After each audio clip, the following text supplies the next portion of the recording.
She was a billionaire, known for her sharp mind, her unmatched business acumen, and her reputation for being fearless. Her empire spanned continents, and her influence touched countless lives, yet in her personal life, she remained a mystery, a woman who kept people at arm's length, who believed that respect had to be earned through power, performance, and resilience. She prided herself on testing everyone around her, believing that character revealed itself only in moments of challenge. It was during one of these carefully constructed tests that she met him, a single father named Michael. Michael was quiet, polite, and diligent. He had applied for a position in her company 6 months prior, but unlike the majority of candidates who flaunted degrees or extravagant experience, Michael's resume spoke of something different: dedication, reliability, and the unassuming strength of someone who had been responsible for a child long before he ever imagined himself in a corporate environment. She had seen many interviews in her life, but something about him had lingered in her mind. Perhaps it was the subtle confidence in his eyes, the calm way he spoke of challenges, or maybe it was the fact that he didn't try to impress her with flashy words or jargon. The opportunity came when she decided to test her employees' resilience. She was fascinated by human behavior, especially under pressure, and she had a theory that people reveal their true nature when faced with unexpected adversity. One morning, she called Michael into her office.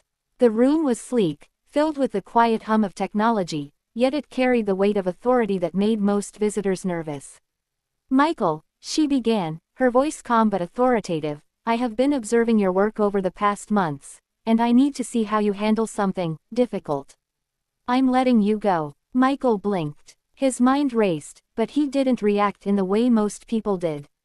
There was no outburst, no pleading, no dramatic show of emotion. Instead, he leaned back slightly in his chair, maintained eye contact, and spoke with a calmness that seemed almost unnatural in that tense moment. "I understand," he said simply. She paused, her eyebrows lifting slightly. "You understand?" "Yes," he replied. "I know this decision might be necessary for the company. I respect that." For most people, this would have been the breaking point, the moment they might beg, negotiate, or even express anger. But Michael's response was different. It wasn't indifference, it was something far deeper. It was acceptance, coupled with an unshakable composure that suggested a man who had faced life's storms and learned to navigate them without losing his center.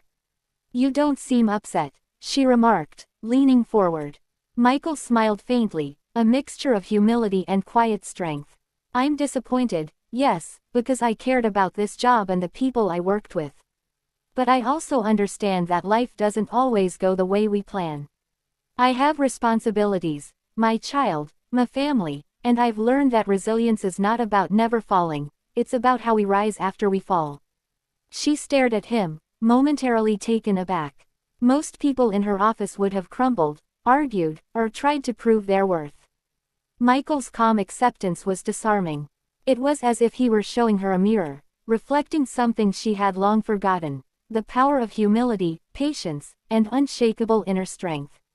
Over the next few moments, the tension in the room seemed to shift. She asked questions, not about the work, not about performance, but about life. About his child, about his routines, about how he managed to stay so composed under stress. He answered honestly, with stories of sleepless nights, of balancing 2 jobs, of sacrifices made without complaint, and of small victories that only someone truly committed could appreciate. By the end of the conversation, something remarkable had happened. She realized that her test had not been about Michael at all, it had been about her. She had expected panic, tears, perhaps even rebellion, but instead, she was faced with calm, dignity, and profound integrity. She was confronted with a truth that her wealth and authority could never teach her. The strength of a human spirit is measured not by the power one wields, but by the grace with which one faces life's challenges.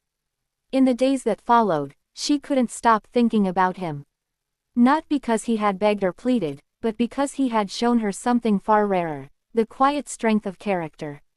She realized that in her pursuit of testing others, she had overlooked the importance of empathy, patience, and understanding. She had built walls around herself, believing that respect must be earned through intimidation and fear. Michael had taught her, without meaning to, that respect could also be inspired by humility, kindness, and unwavering composure. Eventually, she called him back into her office. This time, her demeanor had changed. The sharpness in her eyes had softened. The woman who had once measured worth through tests and trials now saw something different in Michael. Not just an employee, but a person whose values transcended titles, money, and corporate strategy. "Michael," she said, "I made a mistake. I tested you, yes, but I failed to recognize your true value. I want you back, not just for your skills, but because the way you handle yourself, it's remarkable. You've reminded me what matters." Michael, ever composed, smiled. "Thank you. I appreciate the opportunity, but I also understand if you have other plans." "No," she said firmly. "I want you. I want to learn from you, and I want you to help others see what I see now." From that moment on, their relationship changed, not in terms of hierarchy, but in terms of mutual respect. She became more compassionate, more thoughtful in her approach to leadership, and more aware that power without empathy was hollow. Michael, meanwhile, continued to thrive, not because he had impressed with ambition or aggression, but because he had remained steadfast in his principles, even when faced with a test designed to shake him. Word of this story spread throughout the company. Colleagues began to see a shift in their leader, noticing how she listened more, appreciated more, and led not just with authority but with understanding. Michael's calm, dignified response had created ripples that went far beyond his own career. It became a lesson for everyone in the organization. True strength is not about what you control, but about how you respond when control is stripped away. Outside the office, Michael returned home to his child with a renewed sense of purpose. He didn't boast about the billionaire or the office drama. He simply lived his values: hard work, integrity, and calm resilience. He had faced a moment that could have broken him, and instead, he emerged stronger, his example a quiet reminder that character shines brightest in moments of adversity. And as for the billionaire, she carried the lesson with her forever. She understood now that testing others could reveal many things, but it could also teach her the most important lesson of all: that respect, admiration, and influence are not commands you issue, they are gifts that grow from integrity, humility, and the courage to remain composed in life's storms.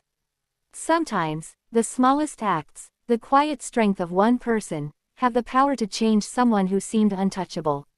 And in the case of Michael and the billionaire, that quiet strength didn't just change a single mind, it transformed a heart, a leadership style, and ultimately, the culture of an entire organization. In the end, the billionaire never forgot the single dad who faced her test with dignity.